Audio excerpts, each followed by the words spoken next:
Tali pertama yang menghubungkan kita dengan Allah itu iman. Jadi kalau imannya sudah ada, koneksi bisa dibangun. Anda kalau punya handphone nggak ada sinyal, nggak bisa connect, nggak bisa nyambung, nelpon nggak bisa, kirim pesan susah, mesti ada koneksinya dulu. Buka koneksinya, baru nyambung. Hal yang mengoneksikan kita dengan Allah supaya dapat ala hudam mir rabbihim, dilindungi Allah, dipandu Allah, dibimbing Allah, dijaga Allah. Apa koneksi pertamanya? Iman. Tapi bukan iman biasa, iman yang terus ditingkatkan sampai mendapatkan satu tanda yang disebutkan dalam Al-Quran dan dikuatkan dalam hadis Nabi SAW. Sekarang cek tanda ini. Kalau sudah ada tanda ini dalam diri kita, berarti berbahagialah kita memiliki bagian pertama dari tanda kesuksesan dan kebahagiaan. Bawa ini, tinggal buka amalnya, apapun yang Anda kerjakan, jaminannya langsung dari Allah Subhanahu wa Ta'ala. Ini bukan motivasi ya, saya bukan motivator ya, tapi ini langsung, jangan diragukan, langsung pesan dari Allah Sang Pencipta kita. Perhatikan, buka Quran surah ke-6 Al-An'am ayat 82. Di tanda pertamanya, orang sukses, orang bahagia di 3 alam, dunia, alam kubur, sampai akhirat. Tanda pertamanya adalah orang yang mampu mengupgrade imannya sampai dia mendapatkan ciri-ciri berikut. Alladzina amanu wa lam yalbisu imanahum bizulmin ulaika lahumul amnu wa hum muhtadun. Ada ayatnya? Dan orang-orang yang beriman itu, yang imannya benar, dia jaga, dia tata, benar imannya. Perhatikan, ulaika lahumul amnu, ciri pertamanya orang yang terus meningkatkan iman, menjaga iman, kelihatan sekali orangnya tenang. Secara pribadi tenang. Bahkan ketenangannya digambarkan oleh Nabi Sallallahu Alaihi Wasallam dalam hadis yang diriwayatkan oleh Al-Imam Al-Bukhari, dan hadis ini ditempatkan di topik iman. Imam Al-Bukhari menulis kitab namanya Al-Jami' As-Sahih Al-Musnad Al-Mukhtasar min umuri Rasulullah sallallahu alaihi wasallam wa sunanihi wa ayyamihi. Disingkat Sahih Al-Bukhari. Ada 97 topik di dalamnya. Pertama, kitab Bad'ul Wahyi, kedua Kitabul Iman, ketiga Kitabul Ilmi sampai ujungnya tentang kiamat dan syafaat. Nah, di tempat 2, topik yang kedua, Kitabul Iman, nomor hadis yang ke-16. Dan dikuatkan oleh Sunan At-Tirmidzi. Al-Imam At-Tirmidzi menguatkan di kitab sunannya nomor hadis 2624, 2624. Perhatikan kalimatnya. Kata Al-Quran, ulaika lahumul amnu. Orang yang imannya benar, terus di-upgrade, terus naik, gak bercampur ya dengan hal-hal yang mengotori iman sampai dipastikan dia mendapatkan kenikmatan iman. Maka yang pertama kata Allah, ulaika lahumul amnu, dia mendapatkan ketenangan dengan imannya, tenang, nyaman. Apa ciri terlihat dari ketenangan imannya itu? Talatatun man kunna fihi wajada halawatal iman. Ada 3 hal pokok yang kalau dia mendapatkan 3 ciri itu, dia mendapatkan nikmatnya iman. Insyaallah. 1, ayyakuna Allahu wa rasuluhu ahabbu ilaihi min siwahuma. Dia menjadikan Allah dan Rasul sebagai prioritasnya Allah dan Rasulnya. Contoh gini, dia mau makan nih, apa makanan yang dibenarkan oleh Allah, yang halal misalnya, ya ayyuhan nasu kulu mimma fil ardi halalan thayyiban, maka halal itu membimbing imannya. Karena itu ketika dia mencari yang thayyib, itu imannya disebutkan dulu. Quran surah kedua ayat 172, ya ayyuhalladzina amanu kulu min thayyibati ma razaqnakum. Begitu dipanggil imannya, dia nggak mikir halal lagi, karena imannya langsung membimbing dia pada yang halal. Di orang yang imannya itu sudah melekat pada dirinya, yang prioritas itu Allah dan Rasul, dia mau makan, dia nggak pikir yang haram, langsung yang halal. Mana yang halal? Lalu begitu akan makan, Dia ingat, dia cari bagaimana Nabi mengajarkan cara makan. Idza quddimat ta'amu khudh biyadika biyaminika ma yalik. Kalau makanan itu dihidangkan, ambil dengan tangan kananmu yang paling dekat denganmu. Samillah, sebut nama Allah, bismillahirrahmanirrahim, makan. Dia praktekkan. Dia mau jalan, dia lihat bagaimana Allah menyukai jalannya orang-orang yang dengan iman dia berjalan. Wa ibadur rahmanil ladzina yamshuna 'alal ardi hauna. Hamba Allah yang penyayang itu kalau jalan, jalannya bagus. Wa idza khatabahumul jahiluna qalu salama. Dia enggak ganggu orang. Dia naik motor, enggak usil sama orang. Dia naik mobil enggak merasa hebat. Dia jalan kaki enggak merasa tinggi. Dia hormati orang lain. Dia jaga lingkungan. Kalau ada yang mengejek, memprovokasi, dia mendoakan. Allah imannya. Iman menjadikan dia tenang. Tenang. Dan menariknya, orang-orang sekitarannya pun merasa tenang dengan hadirnya dia. Itu, pernah nggak merasakan? Pulang ke rumah, anak-anak nyaman dengan Anda. Istri nyaman dengan Anda. Di kantor, orang nyaman dengan Anda. Di kampus, teman-teman sekuliahan nyaman dengan Anda. Terus upgrade diri sampai merasakan ketenangan itu dan menjadikan tuntunan Allah dan Rasul sebagai prioritas. Kedua apa? Ini yang paling menarik. Ternyata iman yang bagus ini nggak berdiri tunggal, sifatnya nggak personal, tapi bisa diwariskan pada orang sekitarannya. Yang kedua yang mendapatkan kenikmatan iman, kata Nabi Shallallahu Alaihi Wasallam, ketika dia mampu saling mencintai karena Allah. Masya Allah.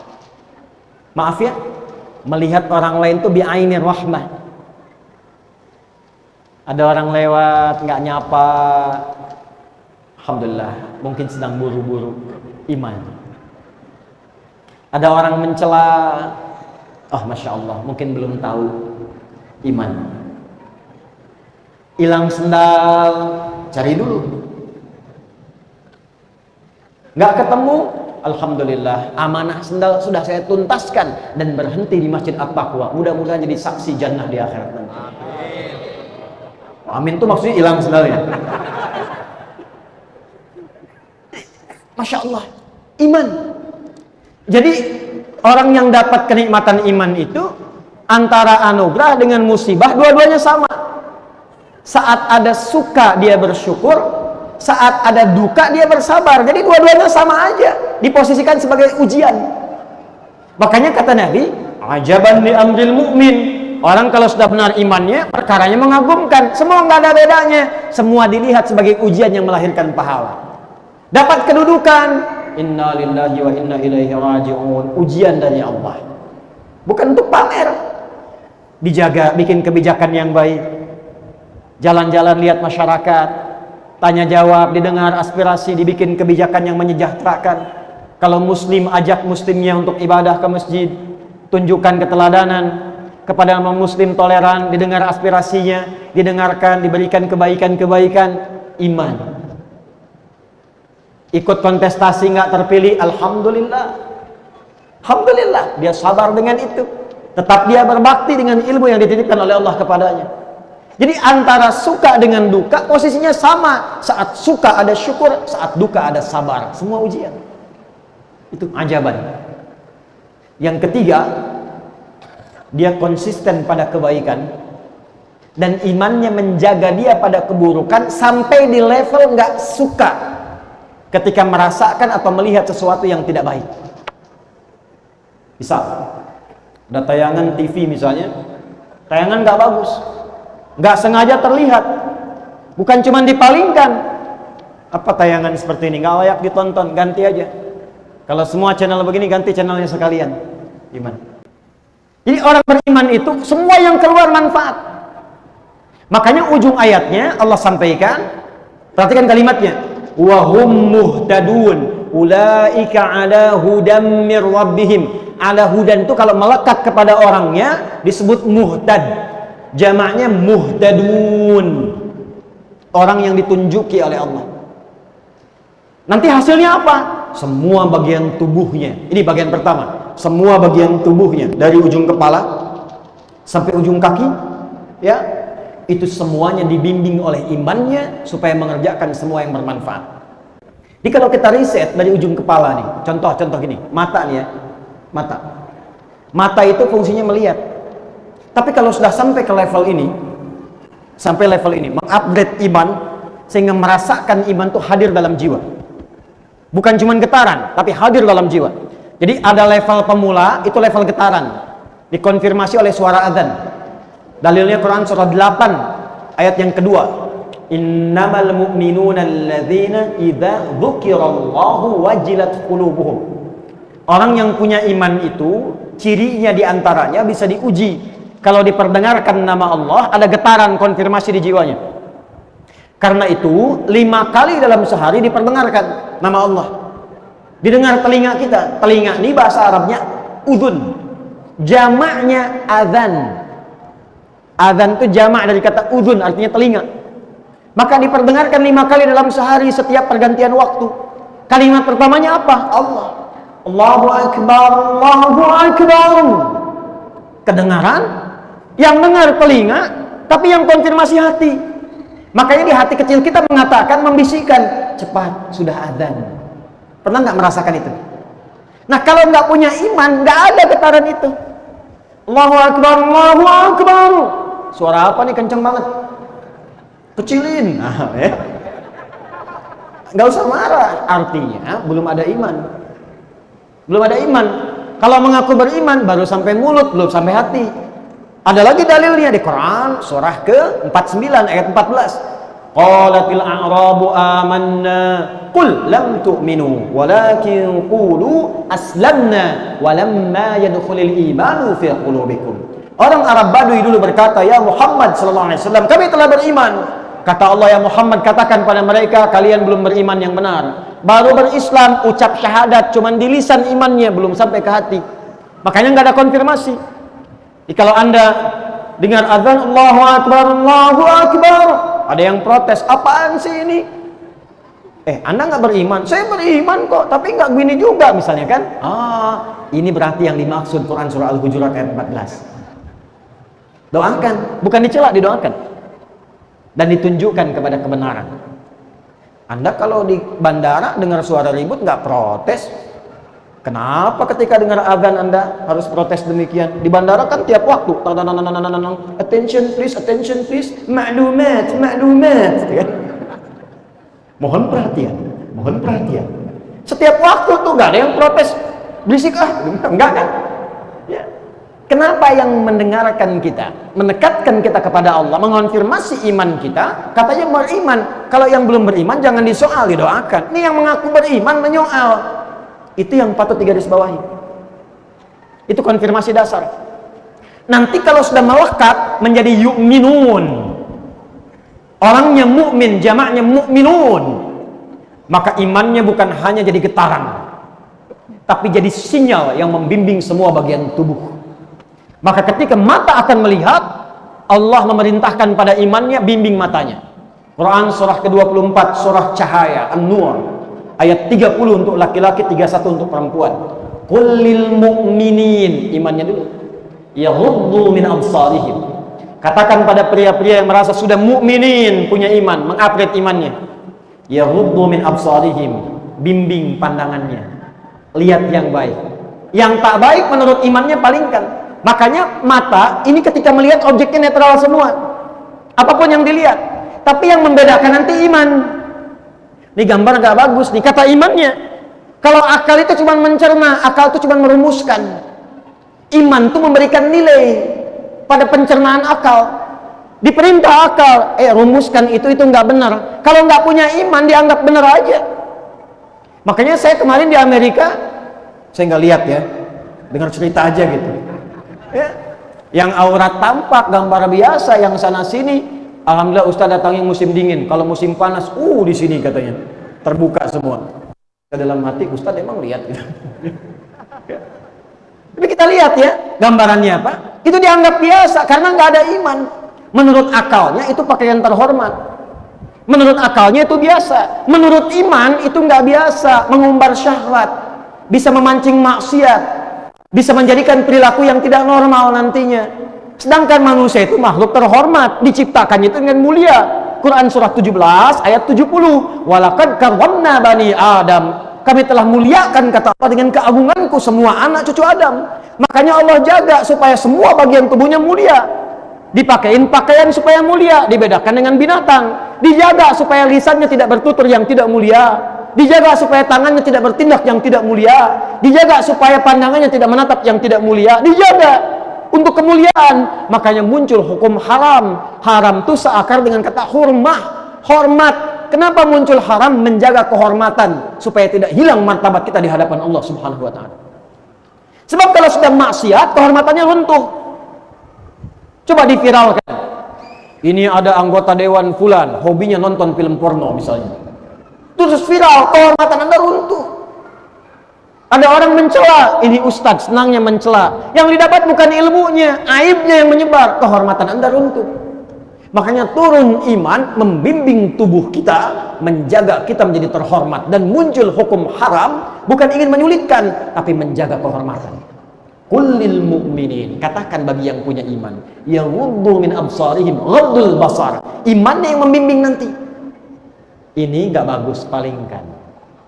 Ini mengundang syahwat, jangan pertahankan, alihkan. Ini merusak pikiran, jauhkan. Saya punya kawan, dia sekarang kuliah di Kanada. Teman sekamar saya di pesantren. Spesialisasi di bidang neurologi. Jadi kajiannya itu mengkaji saraf yang menyambungkan ke otak. Di antara risetnya tentang gambar-gambar pornografi. Ternyata itu lebih berbahaya dari narkoba, candu. Hati-hati itu. Pornografi itu lebih berbahaya daripada narkoba dan langkah tangga pertama menuju LGBT. Hati-hati itu.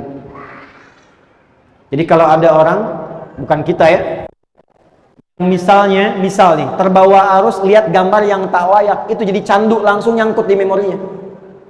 Dijaga oleh setan. Makanya kalau Anda pernah dengar riwayat, kalau melihat sesuatu yang tak pantas sekali aja, cepat palingkan. Sekali itu bukan begini sampai kedip ya, karena ada salah paham tuh hadisnya. Kan sekali sama belum kedip begini. Astagfirullah, begini. Cepat palingkan. Ya, selanjutnya setan. Sebab sekali melihat, nyangkut nanti di memori kita tuh. Dan setan bermain di situ. Itu Masya Allah bisa lebih cepat hafal dan ingat sampai bayangannya dibandingkan dengan mushaf yang kita baca tiap hari. Dan bisa merusak. Nah itu yang dijaga oleh Islam. Iman kita menjaga, palingkan supaya tidak merusak. Sebelum jadi perilaku, ada pornografi, ada porno aksi. Beda. Pornografi dalam konteks apa? Interaksinya pandangan, pendengaran, kata-kata. Kalau sudah porno aksi dilakukan, nah itu pengantar pada keburukan. Iman datang membimbing supaya kita tetap dalam kemuliaan. Imannya dulu. Perempuan sama ayat 31-nya. Wa kullil mu'minati yaghuddna min absarihin. Dari mata turun ke mulut dulu, baru ke hati. Dari mata turun ke lisan. Lisan iman dulu, baru lisannya. Quran surah 49 ayat 11 sampai 12. Ya ayyuhalladzina amanu la yasra qaumin qaum la yaghtab ba'dukum ba'dha. Hei orang-orang yang telah punya iman, imannya dulu. Pasti kata Allah, iman itu akan menjaga lisanmu dari sifat saling mencela. Aku berikan lisan bukan untuk mencela merendahkan orang. Aku jadikan lisan untuk berkata yang mulia, yang baik-baik. Tak mampu diam, maka muncul hadis Nabi. Man kana yu'min, pakai yu'min, iman yang di-upgrade. Man kana yu'minu billahi wal yaumil akhir falyaqul khaira aw liyasmut. Siapa yang mau mengupgrade iman, merasa beriman pada Allah dan merasa akan dihisab di hari kiamat kelak, falyaqul khaira, katakan yang baik-baik, aw liyasmut. Kalau nggak mampu diam, iman. Sekarang saya tanya tuh, maaf ya, maaf, dari tubuh kita aja nih, udah nyampe belum ke derajat ini? Makanya Nabi itu nggak ngasih dunia dulu. Apa Anda kira Abdurrahman bin Auf langsung kaya ketika masuk Islam? Tidak. Utsman langsung kaya? Tidak. Ali langsung pintar? Tidak. Abu Hurairah langsung hebat? Tidak. Bilal langsung kuat? Tidak. Yang ditata itu hatinya dulu. karakternya dulu, karakter moralnya dulu, pribadinya dulu. Lewat iman ini, pendidikan iman. Makanya mereka menjadi tangguh. Dan iman itu dipertahankannya luar biasa. Bilal diseret, diikat dalam batu besar, di tempat yang terbentang luas. Ya, di lapangan, diikat di atas batu, yang batunya dipanasin dulu, musim panas loh. Nggak seperti panas di sini, masih ada uapnya. Uap kering. Kalau pernah ke Mekah musim panas, terasa tuh panasnya. Lihat gunung-gunung di Sahara itu. Dipanasin batunya, ditarik, diikat di atas batu, dicambuk. Irtad, murtad kamu, keluar dari iman. Irtad. Apa jawabannya? Enteng aja. Ahad, irtad, ahad, irtad, ahad. Gimana tuh bisa pertahankan itu? Makanya sahabat sebelum sukses, sebelum bahagia, menyukseskan dirinya dulu dengan imannya. Mereka menjadi pribadi yang sangat tangguh. Abdurrahman bin Auf itu menukar dunianya untuk imannya. Kata orang-orang Quraisy, kalau kamu beriman pada Muhammad, ingin ikut hijrah, kami ambil semua hartamu, silahkan ikut ke Madinah sana, ke Yathrib sana, cuman bawa pakaian aja, jalan kaki. Dipertahankan, nggak apa-apa, saya berangkat. Iman. Sehingga yang terjadi apa? Kalau punya kedudukan jujur, disiplin, sabar, baik. Kalau punya harta, dermawan. Kalau punya ilmu, luas ilmunya, berbagi dalam kebaikan, ikhlas menyampaikannya. Itu yang dibutuhkan tuh itu sekarang. Nah sekarang jangan jauh-jauh dulu. Anda pengen kaya, menata harta, menata diri aja belum sanggup, pengen kaya. Alih-alih maslahat, jadi maksiat nantinya. Belum sanggup menata diri, begitu diberikan harta, datangnya ke tempat maksiat, dipakai maksiat, kumpulnya dengan orang-orang perbuat maksiat, dikerjakan di tempat yang tidak disukai oleh Allah dan Rasulnya. Makanya sebelum sampai dapat amanah harta, kedudukan, ilmu, apa yang dilakukan? Perbaiki diri dulu. Supaya memandangnya yang baik, mendengarnya yang baik, berucap yang baik, berjalan ke tempat yang baik. Begitu dititipkan kedudukan, andanya sudah baik, maka kedudukan itu ditempatkan pada tempat yang baik. Ya, jadi kadang-kadang kalau Anda bekerja belum dapat sesuatu, jangan langsung disimpulkan. Jangan langsung disimpulkan. Boleh jadi Allah menginginkan kita baik dulu, lalu semua hasil ikhtiar kita akan dirapel semuanya, diberikan dalam akumulasi bentuk yang lebih besar. Kadang-kadang kita nggak sadar. Usaha sebulan nih, nggak dapat nih. Tapi begitu di hari yang ke-30, dapatnya lebih banyak dari biasanya. Itu bukan dapat lebih banyak, itu akumulasi keringat Anda selama 29 hari. Tiba-tiba Anda nggak nyari, teman datang nawarin proyek. Itu ikhtiar Anda selama 29 hari. Tapi selama 29 hari itu Anda dididik oleh Allah bersabar, dididik tawakal, dididik yakin, dididik dekat dengan Allah, dididik husnudzan. Itu yang mahal sekali teman-teman.